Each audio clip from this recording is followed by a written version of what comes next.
Cardfight Vanguard Episode 66. So after becoming the national champion, Aichi Sendo meets a very strange young man named Takudo. Takudo claims to know nothing about Cardfight Vanguard and would like Aichi to show him how it works. However, as the card fight commences, Aichi begins to notice that Takudo might not be what he seems. He seems to know a lot more than he's letting on about the game, but also the show does a very good job of making this guy seem intelligent, clever, powerful. This is someone with a lot going on, and they're gonna do something. And then that thing happens. Right when the fight is heating up, Aichi is transported to a strange vision where he sees some shit go down. Takudo claims some shit is happening, and when returned to normal, Takudo's gone, Aichi's deck has been replaced, and more importantly, everyone has had their memories altered to believe that his deck never existed. Every human being Aichi knows has had their minds fundamentally altered to suit this kid's goal. This kid is strong. This kid is powerful. This kid has plans. He is up to something. He's going to do something, and we as the viewer have been communicated we should be very afraid of him because he is very powerful and will do whatever he wants. So what then happens? Absolutely fucking nothing for 20 or 30 some odd episodes.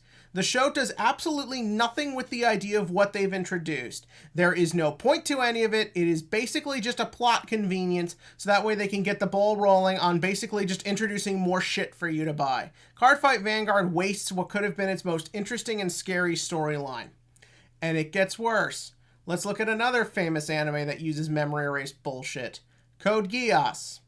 This girl, Shirley. Personally, a favorite waifu of mine. Yeah, I said it. She spends a good chunk of the first part of the show being built up. Something is going to happen with the idea of the one at legitimately kind person in this world. And then it starts happening. And it's interesting. She has her father taken from her directly because of Lelouch. She is then manipulated and toyed with and brainwashed by a fucking lunatic who is just using her to hurt Lelouch. There's other issues with that, but we're not going to talk about that today. And so Lelouch, not necessarily being a stable or sane human being himself, thinks the only thing he can do is erase Shirley's memories of him. This would, in theory, be a big deal, because they see each other every day. Everyone teases them for potentially having feelings for each other. There are a lot of things that can happen because she has been fundamentally altered as a person by him. So what happens? Fucking nothing. Nothing at all. She's basically written out of the rest of the season and everything goes on hunky-dory. And no, before anyone says it, I don't care if this was addressed in extra media bullshit. If it's not in the actual show, it doesn't fucking count. What I am getting at here is a point I have had to make time and time again, and that is I hate memory erase subplots because the concept of someone being able to go into another human being's head and toy with their basis of who they are is very interesting and very fucking scary. And it is almost never used effectively. So where does Yugioh Sevens fall? After kind of, I think, dropping the ball a bit when first introducing this concept of Yugioh Goha. It's weird that the protagonist and antagonist have the same first name. After him sort of doing it to a bunch of people and it just kind of feeling like a whatever thing, he has now done it to the vast majority of our major characters. And you know what? God damn it, they did a real good job with this.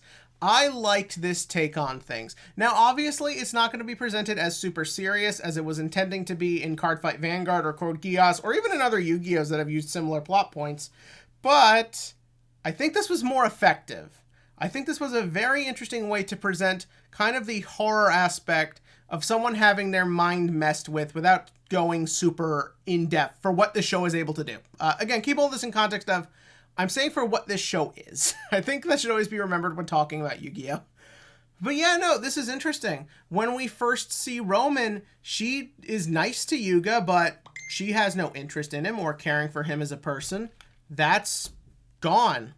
Like, she doesn't care about Kaizo. She doesn't have any desire to really hang around Yuga. She's kind of regressed as a person, and she's back to just being like, oh, I just care about music. Even the way she kind of comes off, she's back to being that kind of guarded, snooty attitude she had in the first episode. What about Gakudo? Gakudo has actually had a bit of an arc. He has learned to kind of mellow out and be calmer and be more accepting of his friends and what makes them interesting. That has now been taken away. Because he no longer remembers Yuga or the adventures he's gone on with him and how it's changed him, he's gone back as a person. Removing that fundamental part of his life changed him for the worse. Same with Asuna. She's gone back on her arc. And while they didn't have time to show it, probably because these two characters are usually presented as more powerful and therefore it might not work with where the episode goes to present them as less. Also, I never gotten the impression Yuga actually likes Ro or Nail. Presumably it's the same thing. That is what's scary about this whole thing. It's not necessarily just the idea that you forget something or somebody, it's the ramifications it has afterwards.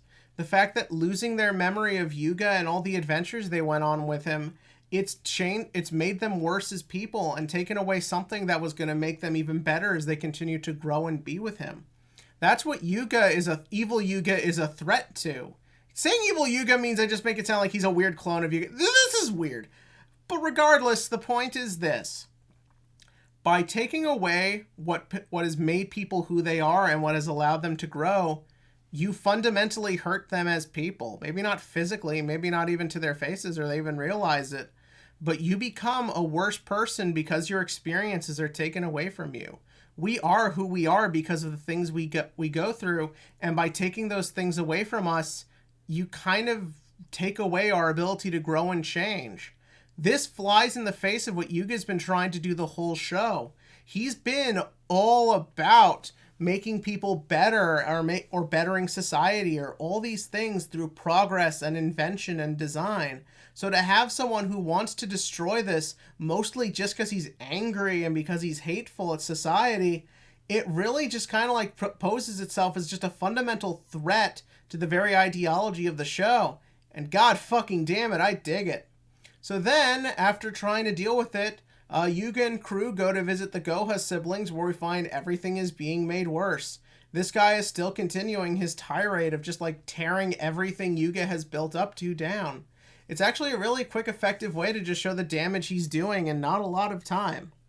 After that, Yuga and crew then decide we're going to go to the card place and print our own copies of Monster Reborn. I gotta stop saying crew, it's just Yuga and Luke for most of this. When they get down there, they run into Ronze and the other guy, or were they afterwards? I don't remember. But yeah, then we see that evil Yuga has now gone after Otis. Now, in reality, Otis doesn't have much of a win record in this show, so him losing doesn't really feel like a threat, but I don't really feel like that's the point. Otis is always presented as strong, intelligent, like he's always holding the cards. Losing a duel isn't really important for him because you feel like that's just as much part of his calculations and his thought process as actually winning the duel is. And so the idea that when he loses, he's just depowered immediately. When he lost, I kept expecting where this was going was that you'd see him be like, ha ha ha, you can't affect me, you can't hurt me, I'm Otis, or something like that. Or even if he lost his memory, he'd make some statement that he still believes that whatever bad thing he's up to is gonna be fixed. But no, he's immediately freaking out. He's going crazy. He's scared. He's wondering what the fuck is happening to him. You just saw immediately as all his power was taken from him in an instant, all because of one dude who, again, just is doing this to fuck with everybody. He's scary. He's threatening. They've actually fixed the issue of him not having a good win record up until this point because it kind of just doesn't matter. He'll just do whatever he can to hurt anybody, and the damage in his wake can't so easily be fixed. I'm really excited to see where the idea that Yuga doesn't want to use Monster Reborn is going to go. At the end, he's like, I can't do it. I can't have that level of power over people. That is fascinating to me. Where that's going to go, what Yuga's going to think. I can't wait to see where this is going. And then at the end there, the way that, like, the factory is blown up, and then all the Monster Reborns get taken away. There's no easy way out anymore. Whatever they do, it's gotta be effective. And I can't wait to see where this goes. And I'm choosing to just forget all my plot holes and issues with this take on Monster Reborn because, God, I've got to see where this is going. I'm genuinely excited to see where we go as we enter our final stretch of episodes. But what did you think about this episode? In the comments section below, give me your thoughts on this Yugioh Sevens. Where's it going? How do you think it's worked up until this point? Complain to me about Code Geass. No one ever gets over it when I say I don't like that show, and that's one of my biggest issues with it. But tell me that below. And as for the TCG question of the week, I'm so sorry to say this, and I know I'm late to the party. YCS Pasadena was canceled last week. The first in-person event since COVID, gone in an instant. So my question to you is, do you think that in-person events will still end up happening this year? Please don't get toxic or political or whatever. Just please, let's just talk and have a little fun with this. Just yes or no. And do you think that the meta will be different by then? Because we got a ban list coming up and new sets coming out. Tell about that below. And as always, click to like, click to subscribe, and join me next week to see how even worse things can get for our heroes.